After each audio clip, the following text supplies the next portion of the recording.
Estas estruturas metálicas, que bem se vê são carruagens inacabadas, estão a ser embarcadas no navio Rio Zaire, com destino aos caminhos de ferro de Chicago, nos Estados Unidos da América.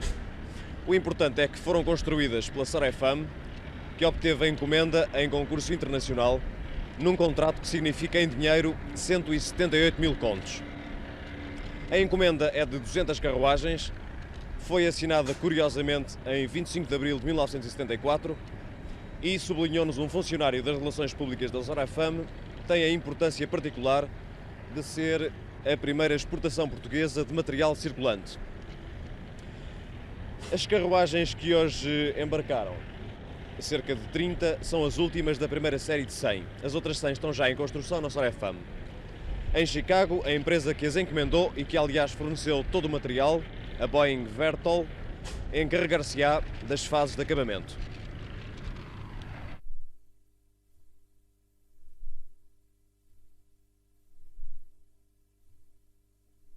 A compreensão da atual situação económica portuguesa passa também pela percepção das condições em que funcionam as empresas.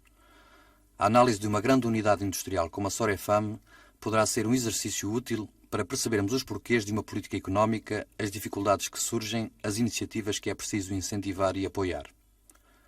Com cerca de 4.000 trabalhadores, a Sorefam, tendo embora um estatuto de empresa privada, pertence ao setor público. De facto, a maioria do capital pertence ao Estado, diretamente e através do Banco de Fomento e das caixas de previdência. A exportação de grande número de carruagens de caminho de ferro para os Estados Unidos justificou a reportagem e a análise da situação desta empresa, onde os trabalhadores organizados desempenham um papel primordial.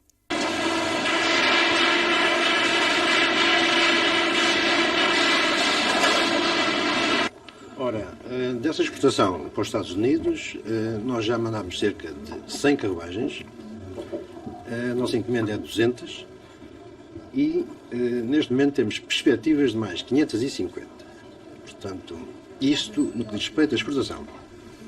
Ainda para o Brasil, temos 50 automotoras para os caminhos de ferro de São Paulo. No que respeita ao material para as nossas companhias de caminhos de ferro, temos cerca de 630 carruagens para a CP, 214 para o Metropolitano e 58, creio eu, para a Sociedade Estoril. Isto faz, portanto, cerca de 1.050 carruagens para fazer em 6 anos. Ora, se verificarmos que a Sorefam em cerca de 20 anos fez 1.600 veículos, é fácil de verificar que para fazer quase tantos veículos em 6 anos é fácil de verificar, enfim, a expansão que vai ter a Sorefam. Eu, pessoalmente, estou perfeitamente convencido que a Boeing, como sabe, é o nosso cliente americano para as carruagens, para os caminhos de ferro de Chicago, a Boeing nos selecionou, depois de ter dado uma volta pela Europa, pelos fabricantes de aço inoxidável e pelos próprios Estados Unidos, que nos selecionou pela nossa qualidade.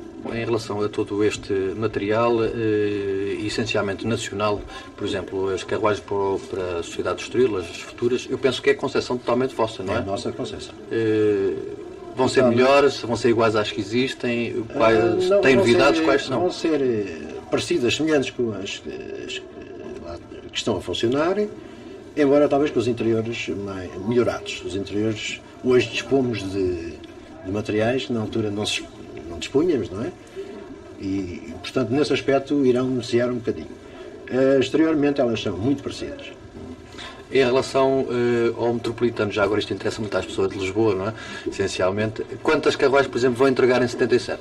Mais? Não, em 77 não conseguimos entregar nenhuma porque o contrato ainda foi agora, enfim, ainda estão em negociações, não é? Ainda estamos em negociações. Portanto, em 77 não conseguimos fazer esse milagre.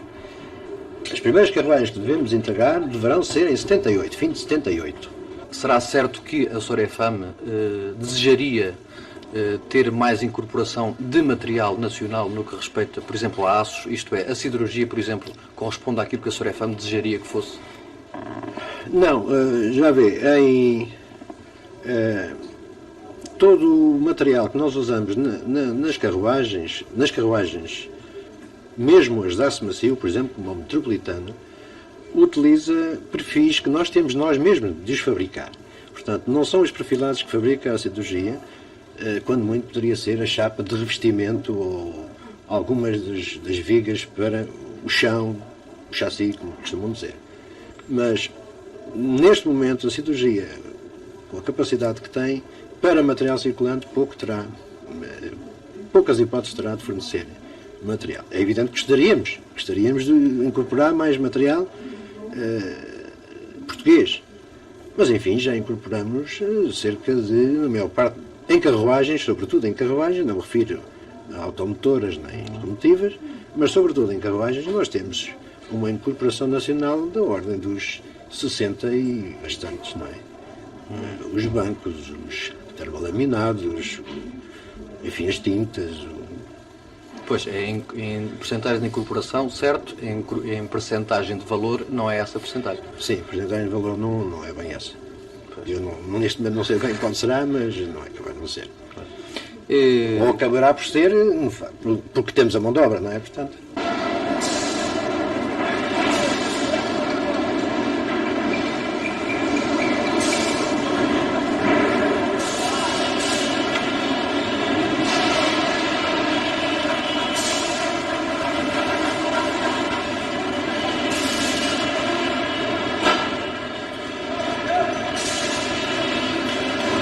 A situação da Sorefam como empresa de bens de equipamento deste estilo, equipamento pesado, está fatalmente dependente de todo um plano de economia do país em que se insere. E assim é que, enfim, por razões das demoras nos lançamentos dos planos económicos, o que acontece é que o nosso horizonte, que é grande e promissor, mas que se vem sistematicamente mantendo à mesma distância e sem se concretizar. Daí que, e para compensar essa situação, nós procurássemos intensificar de forma bastante acentuada a nossa procura de mercados fora do país. Como é que se explica já agora que, por exemplo, em 1973 a empresa tenha fechado o exercício com lucros e em 74 e 75 tenha sofrido vultosos prejuízos? Bom, a explicação suponho que é fácil, porque todos nós sabemos que houve uma explosão, digamos, dos custos de produção resultantes de uma conjuntura extremamente desfavorável no campo das matérias-primas, no campo salarial, onde houve acentuadas melhorias de salários, mas eu devo também dizer-lhe que, e depois seguida sucessivamente de um decréscimo de ritmo de tomada de encomendas e, sobretudo, das condições de pagamento iniciais dessa mesma tomada de encomendas. Enquanto que, normalmente, até certo ponto, precisamente aí nas alturas de 1963, em encomendas do setor público era muito frequente haver pagamentos adiantados com encomenda da ordem dos 30%, e mesmo em clientes privados, essa prática rapidamente se deteriorou e desapareceu. Quer isto dizer que a empresa começou a lutar com um acentuado fundo de maneio. Portanto, eu diria que esses três fatores, o encarecimento do dinheiro, o encarecimento dos salários, o encarecimento das matérias-primas, acrescido da diminuição do ritmo da tomada de encomendas, pois causaram na empresa, e subsequente falta de uma atividade totalmente preenchida, pois se somaram e resultaram nesta situação de prejuízo que apontou e que se poderá acentuar se medidas adequadas não vierem a ser tomadas. Nós entendemos que um dos principais culpados de toda esta má gestão, a partir do 25 de Abril, se deve essencialmente aos sucessivos governos que nunca deram satisfação aos empreendimentos que têm metidos na gaveta e, por tal motivo, tem-nos faltado o trabalho, como é de conhecimento. E nós achamos que é essencialmente dos governos a culpa desta situação económica da empresa nesta altura. Mas culpa no sentido de não definição de programas, de objetivos... Do não lançamento de obras que têm... Não apoio financeiro, como é? Nós, essencialmente, consideramos que isso provém do não lançamento das obras que eles têm em perspectiva e que têm sido adiadas sucessivamente através destes todos estes governos, e isso nos tem levado a chegar a esta situação, uma vez que não conseguimos, na exportação, compensar aquilo que não há dentro do país, os trabalhos que não temos dentro do país. penso que os trabalhadores têm sempre reivindicado, e isso de certo modo está conseguido, uma certa participação na vida da empresa, quer ao nível de gestão, controle, etc. De resto, existe uma comissão de controle e gestão. Gostaria de saber a sua opinião exatamente sobre essa questão. Qual o interesse e como é que se tem manifestado todo esse trabalho de colaboração? É evidente que a participação dos trabalhadores na gestão das empresas não está talvez bem definida nem regulamentada, porque o que se verifica é que os trabalhadores gostam de saber o que é que se passa na vida da empresa e poder, de certo modo, vá lá intervir opinando sobre determinadas matérias, mas a verdade é que não estamos ainda sequer num regime propriamente de participação na gestão. Há um controle de produção e de gestão, quer dizer, os trabalhadores, conhecendo o que se passa na empresa, pois têm uma noção da forma como ela é conduzida, mas não querem ter, pelo menos não têm mostrado até este momento, participação na capacidade de decisão. Portanto, diremos que eles têm uma comissão de controle de gestão, da qual 2 membros assistem normalmente às reuniões do Conselho de Administração, e isso tem, quanto a mim, vantagens muitíssimo grandes, não é verdade? Porque primeiro começa a conhecer-se a complexidade do governo de uma empresa desta dimensão. Em segundo lugar, pois, embora não tenham intervenção direta na decisão, a verdade é que apresentam também, muitas vezes, pontos de vista que podem conduzir a modificação de certas posições em relação a determinados assuntos. Mas, sobretudo, quanto a mim, e isso é um ponto fundamental, esse convívio tem contribuído extremamente para que se fortaleça, creio eu, uma confiança recíproca nas relações que existem entre administração e trabalhadores. O nosso funcionamento aqui de Comissão de Controle perante a Administração tem sido, de certo modo, digamos, ou por uma determinada consciência dos trabalhadores, portanto, uma determinada força, que depois dá um parecer à Administração, que reconhece essa mesma dita unidade dos trabalhadores, e que a nossa função aqui depende essencialmente do nosso parecer. Portanto, temos tido pareceres que determinam ou não posições internas, e aí, exatamente, temos tido relações boas, portanto, com a Administração. Nesse aspecto não temos razão. É evidente que o processo vai definindo-se e aí é evidente que iremos ter as nossas posições conforme, portanto, a coisa se irá desenrolar. Mas até aqui realmente temos tido, ou por uma função interna, por uma determinação das classes trabalhadoras, temos tido realmente essa missão facilitada. Temos tido realmente todos os dados que a Comissão requer à nossa disposição. Isso nada. Mas, de qualquer forma, este vosso trabalho não implica uma intervenção direta na gestão da empresa. Correto. Há que definir muito bem esse aspecto, porque nós tivemos sempre em consideração que uma comissão de controle, e no nosso caso especial, não temos realmente essa ideia. Quer dizer, a gestão é uma coisa, a cogestão é uma coisa, e, portanto, o nosso controle é outro. Portanto, nós pomos os parceiros dos trabalhadores, agimos conforme, portanto, a determinação que os trabalhadores têm de ver isto ou aquilo outro mal feito. E, perante isso, temos uma administração que é responsável pela execução desses parceiros ou não. Portanto, nada de cogestão, nada disso. Vemos que isso que é errado para os trabalhadores. Esta experiência realmente tem sido muito útil aos trabalhadores, não é? Uma vez que temos atravessado este processo revolucionário, digamos, tem sido marcado por posições dos trabalhadores, nós vemos que a formação desta Comissão de Controle tem permitido aos trabalhadores, portanto, perceberem-se determinados problemas de toda uma estrutura que é a empresa em si, que até ali àquela altura não tinham tido, mas que a partir do momento em que começaram a discutir os problemas da estrutura da empresa em que trabalhavam, começaram a consciencializar-se de terem que participar realmente em determinados processos, em determinados problemas que lhes diziam respeito. E quanto a isso, vemos que a Comissão assumiu um grande papel nesta perspectiva, que é realmente uma escola de emancipação dos trabalhadores que até àquela altura não tinham visto realmente esta abertura, que agora está a ser posta como discussão a todos os problemas que lhe digam respeito. Perante isto é que nós nos sentimos satisfeitos e temos cumprido o nosso papel.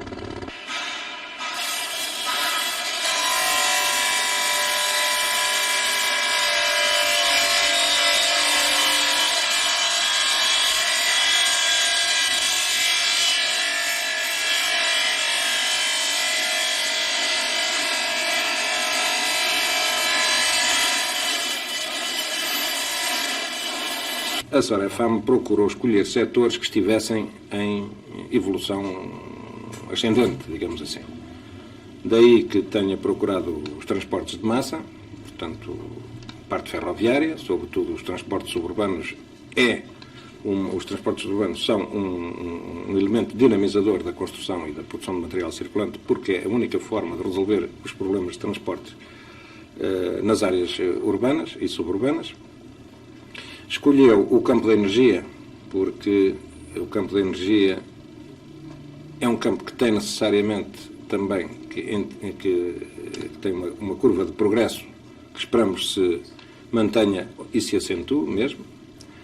Escolheu o campo das atividades de bens de equipamento para as indústrias químicas, petrolíferas e outras, digamos assim, pois porque acreditamos que há um desenvolvimento industrial a processar-se no país. Por outro lado, a sua tradição, digamos, tecnológica levou a processar o seu desenvolvimento nestes campos já apontados, mas também e sobretudo porque estas necessidades não se verificam só no nosso país, cujo mercado é pequeno, por grande que possa parecer aos portugueses, o nosso mercado é pequeno e, portanto,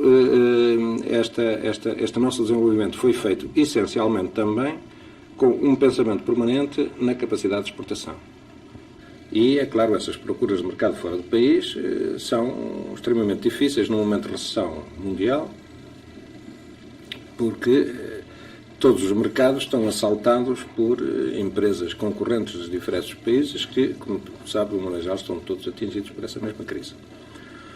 Daí que seja extremamente importante assinalar que nesse esforço se conseguiu, sobretudo ao findar o ano que acabou, no qual se pode dizer que atravessámos um deserto, porque chegámos a outubro com cerca de 167 mil contos de encomendas, quando devíamos ultrapassar os 2 milhões de contos.